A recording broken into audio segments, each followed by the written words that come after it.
Sams on the show.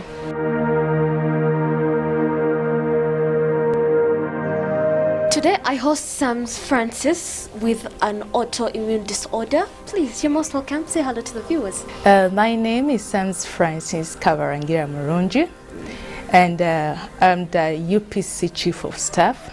Thank you. You're welcome. Okay, tell us, how did you get to know that you have this autoimmune disorder? Actually, I was not born with autoimmune disorder. Okay. I was born a normal child in 1st August 1993. Okay. However, on the eve of my 8th birthday, I don't know what happened. I collapsed. I only woke up in hospital. I was rushed to Kampala International Hospital. They did all these necessary tests. Little did I know that it was the beginning of 7 years of convulsions. Okay. I had epilepsy that was later diagnosed to have been triggered off by hypertension. At first they thought it was just epilepsy, but with unknown, very strange epilepsy, which stopped in 2007. But along the way, I developed a number of complications. And how has it affected your whole entire life? Until here, when you get here to know that nobody really knew that this was autoimmune disorder, because it is not something common in Africa. Yeah, sure. So in 2007, when the epilepsy stopped, I started to develop the asthma. I'm having sugar issues, and it wasn't before long I developed alopecia. Alopecia is a condition where you completely lose all the body hair. My head started to swell, and this is when the doctors, because doctors were really not so sure what they were dealing with. There was so many wrong diagnoses. Okay. Today it is this, tomorrow it is that. They treat you on everything that you don't have. So until a team of doctors decided to do a study on my health. This was in 2008. I've lost all the hair, my head is swelling, I have a lot of pain, I have all these kind of disorders. I collapse, I convulse, I do what? When they decided to do a study, this is when they found out that actually what they were dealing with was autoimmune disorder. Okay. What is autoimmune disorder? The immune system is supposed to protect the body. Exactly, but now, what I'm dealing with, the autoimmune disorder, is that the immune system is actually attacking the body. You get it? So my body is at war with itself. And when this happens, what kind of medications do you take, and for how long? Oh my dear. Since now the body is at war with itself, my entire body system. I've been on the Heart Institute because I have issues with the heart. I've been at the neuro ward. I've been on each and every ward. Mention it as long as it has to do with the body organs. Because the heart is not working, the brain has this, I'm convulsing, I'm this, I'm that. I cannot breathe, I have breathing issues, I'm asthmatic. I'm allergic to so many things. Oh my God. Really, it is a battle. So, first and foremost, autoimmune disorder, what the case that I have, lupus, has no cure. Okay. It has no cure. It simply means you have to be on medication throughout your life. Yeah, if I have that life. Okay. And so from 2001 until this day, hospital has been my second home. Doctors have become my second family. There is no such a thing as to say this is the treatment for autoimmune disorder. They only treat what comes up. Okay. They only treat the allergies, the attacks, whatever has come up. Okay. And they're not treating that, they're treating it. It is not even a treatment, they're just dealing with the signs and the symptoms and all that, just to keep it under control. That there's nothing like a treatment, a cure. Okay, where do the suicidal attempts come from? Now you have to understand what it is like to live with autoimmune disorder. I cannot have a normal life. Okay. I deal with a lot of pain. I have a lot of life complications. Yeah, true. My life, it is more of a gamble. I live with intense pain, very intense pain. I've been on pain management. I have a lot of medications to take, and I can never have a normal life. Living with a chronic illness, especially that you know that it is going to kill you, or it has no cure, it is so depressing. And how do you manage to handle that? How do you manage to have a smile on your face? I love my smile the way I wear my makeup. Okay. As you can see, I remember one time in 2011, my heart stopped. I got a cardiac arrest while I was in the pool. I was rushed to hospital and everybody thought that I was dead. Actually, even doctors were hesitant to take me to the ICU unit because they thought I was dead. I have not had a normal life at all. I don't actually know what normal life is. My schooling, I was homeschooled. All these cases forced me to live such a depressing life. I remember one time in 2014 when we had to sit in a family meeting to discuss my funeral, because doctor had said there's nothing much we can do.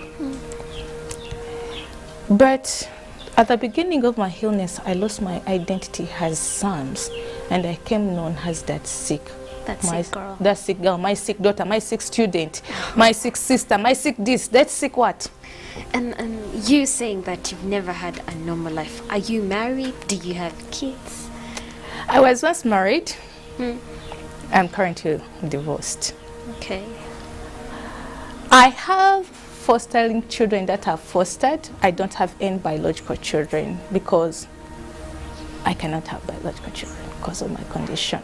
Okay. But in 2011, I fostered little girls that were abandoned at 3 hours old, and today they happen to be 10 years. Wow. So That's I'm lovely. a mother. But because of my condition, I could not have a normal marriage at all. You know, I was always criticized because of this. I became a burden, you know. Living my life, you are more of a burden to society. But what is worse is that you are a burden to yourself. Okay. You know. But you are asking me how do I wear my smile. I don't want to look my problems. Okay. Definitely no one would want to look like their problems. How do you do it? That is the biggest. Most people do not know how to handle their situations. Sometimes it's not that I know. But sometimes it is not that I know how to handle my situation. This curse has caused me a lot of depression, a lot of stress. And so many times I lose it. I've attempted suicide so many times. Okay. You know, you cannot imagine living with pain, living with a condition that not everybody understands. You are condemned, you are judged, you are misjudged, you are stigmatized, you are that. But I have a strong will. One thing I said to myself in 2014 when doctors told me they have nothing to do for me, I just go back and live the rest of my remaining days as I can. Actually, they had given me a few months. I said, I don't want to be remembered as the sick, the what girl. Okay. I have to change my story. I want the world to remember me for something different. Well, that's inspiring. I said, however few or less my life is, little my life is, I must do something that I'll be remembered of. A person like me, I don't have anything to motivate me or encourage me. But I thank God's grace, because it is God who gives me the courage to be what I do. Sure. As like I say, how do I happen to have a happy face? I wear it. Just like your makeup. Just like my makeup. Okay. I go through a lot. Sometimes I break down, the pain is too much, I'm having this, I'm having that. I dry my tears, I push it all aside, and I put on a smile. That's good. And when I look at that smile, I say to myself, I can do it. Sure. You know. And then how have the leadership skills inspired you throughout your life? Recently, somewhere on Independence, someone sent me a message to congratulate me for happy independence and to tell me I'm the youngest chief of staff UPS has ever had and the first female. Wow. That is something big. Oh, yeah. Very big. Yeah, and do you know that I'm also an ordained church minister, I'm a pastor? Wow. I studied theology. When I ask myself, I don't have a life, because doctors are always so honest sometimes to tell you we cannot do anything, because they're also dealing with something they don't know. You know, you are just a study guess, everything is a gamble. When I decided to change, to live a league as something to be reminded for, I had to get something to motivate me. And I got the motto of our country, which says, for God and my country. I happen to be 28. I made 28 on 1st August. And 12 years ago, I joined active politics when I was just 16. Wow. Why did I join it? It's because I saw that it is only when you are on the lead, on the front, that you can have an opportunity, a chance to inspire. True. Despite what you're going through. And because I've lived all my life behind doors, behind curtains, you know, I never had normal schooling. I was homeschooled. I'm either locked up on the drip, I'm in hospital. I never got a chance to associate with society. Even to this day, my exposure and association, they are very limited due to my condition.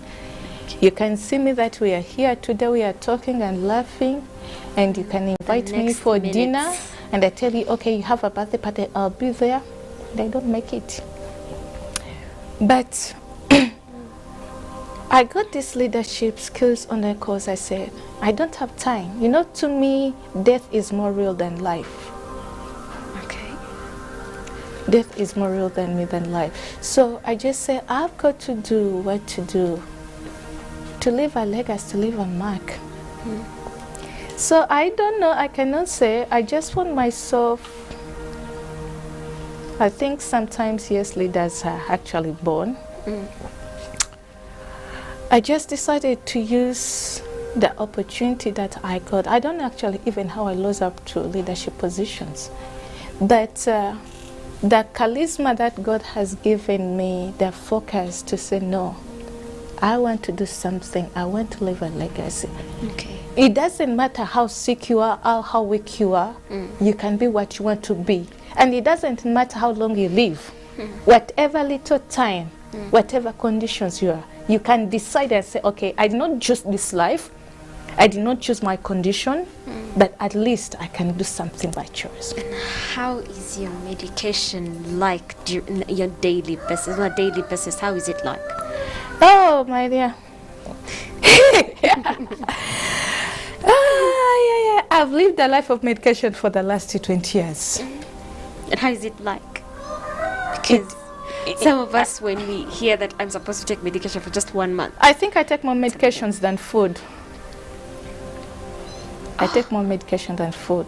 Because right now it is cold. When I woke up, I had to take the Salbutam because I was looking forward to this interview. I did not sleep last night.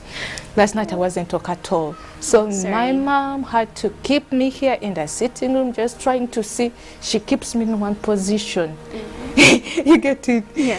So I take more medication than I take anything in my life. Actually, even the reason why I wear so many perfumes, because even my sweat smells medication. I take medications for the allergies I get on the skin. I'm hypertensive, I'm diabetic, I'm asthmatic. So it is too much and too expensive. Because most of the medications, even I get another common medications that are available. You know, sometimes the doctor can recommend something and then you're like, where are we going to get this? You get it, but because it is not something commonly on the market, I can say sometimes people even take advantage of that because they know you are desperate, you are in need, you must be, you know. So it is really not easy. And is it true that you were one time at a certain point in your life written a will to die, and you were told that you're remaining such and such days to... Yeah. I've ever been given about 6 months in 2014 when I told you, when they told me, the doctor told us there's not anything we can do. You know, everything we are trying, we are failing. And they told us we are going to die. I'm going to die. I sat in a family meeting to discuss my funeral. Why do you want to be done? Where do you want to be buried? And that's actually the time when I was like, before I die, I would want to be married.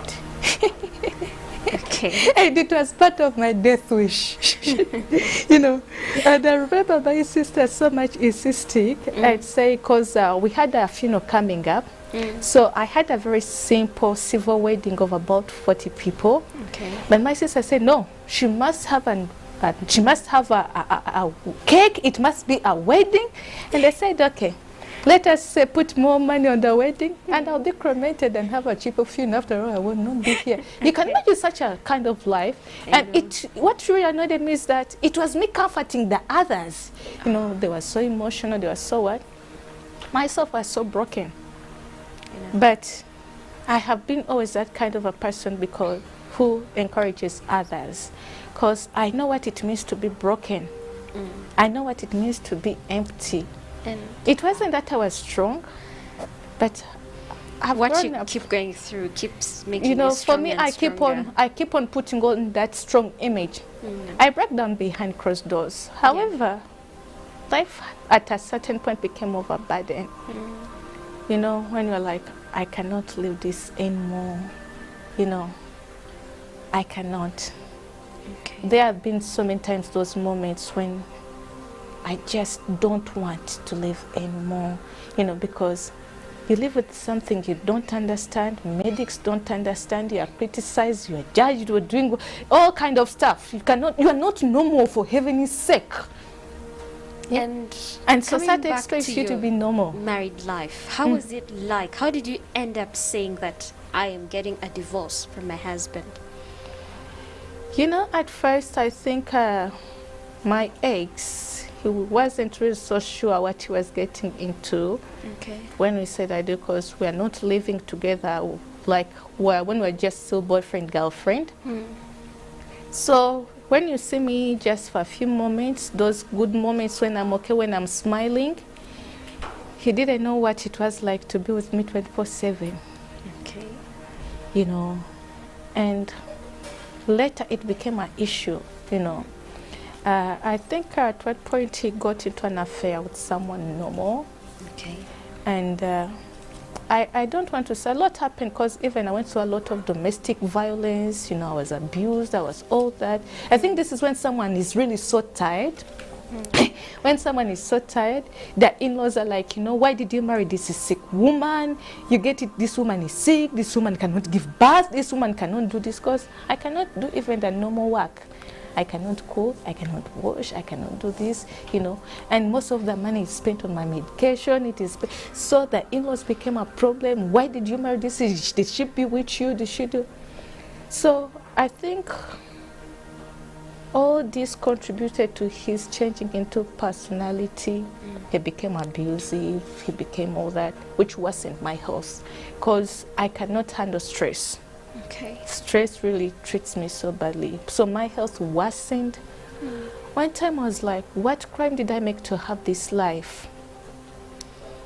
And I was like, I'm going to end my life. I cannot continue living there. Because he was my only friend, you know.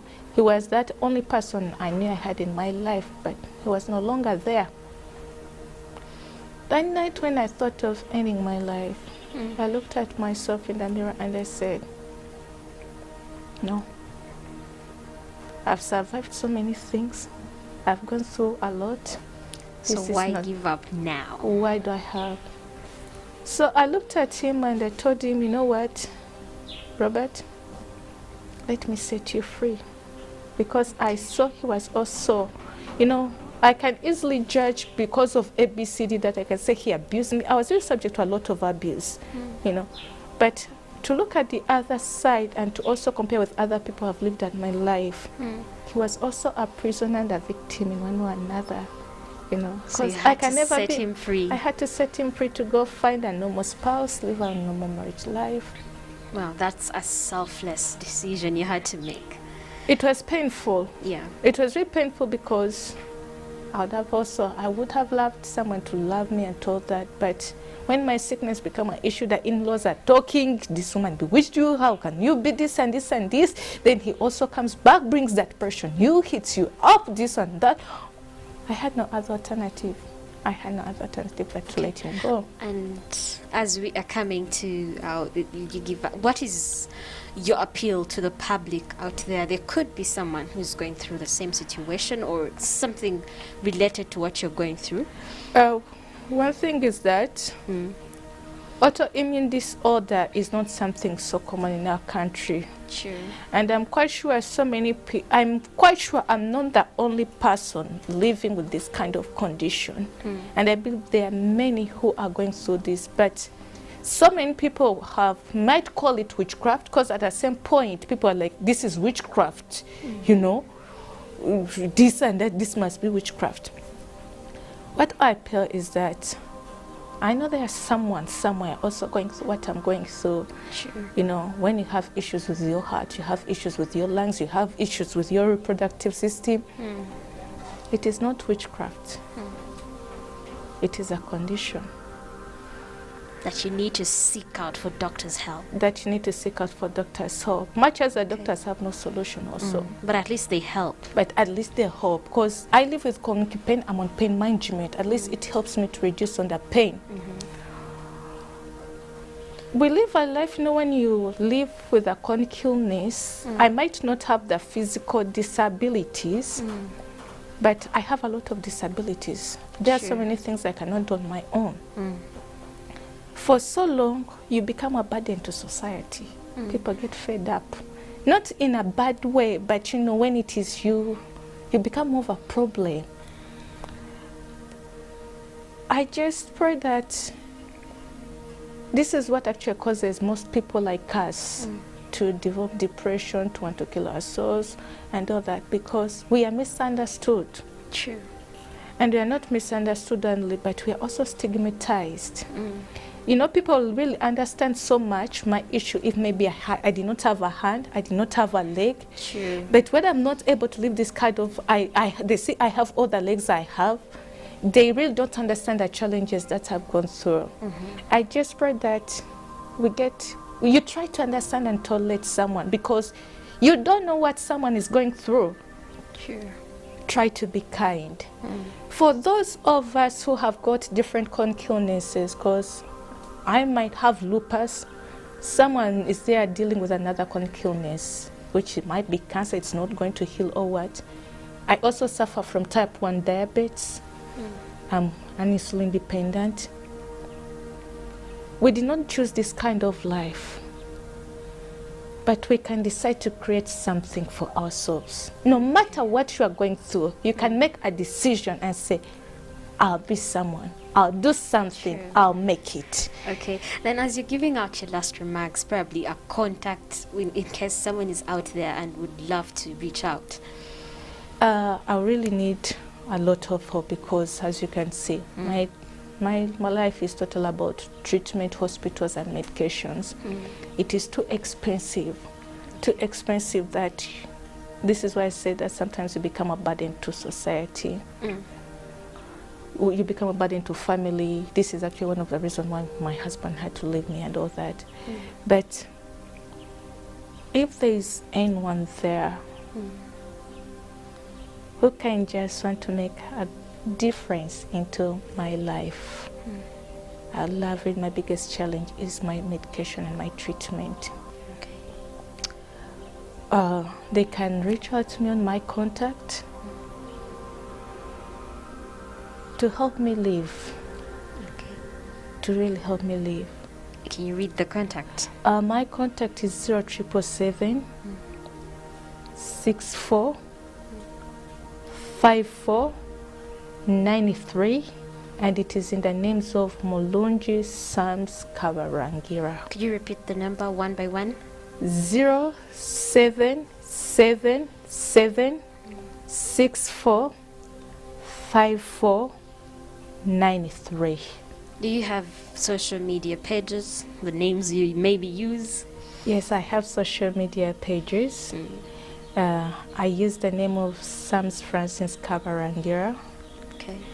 And I'm very soon going to start up a club to encourage in a way we can meet and talk. You know, people all have different issues when they can just meet and open up. Okay. Yeah. Wow, that's lovely. Thank you so much, Sans. It was really nice having you on the show. Thank you, Kathy. You're welcome.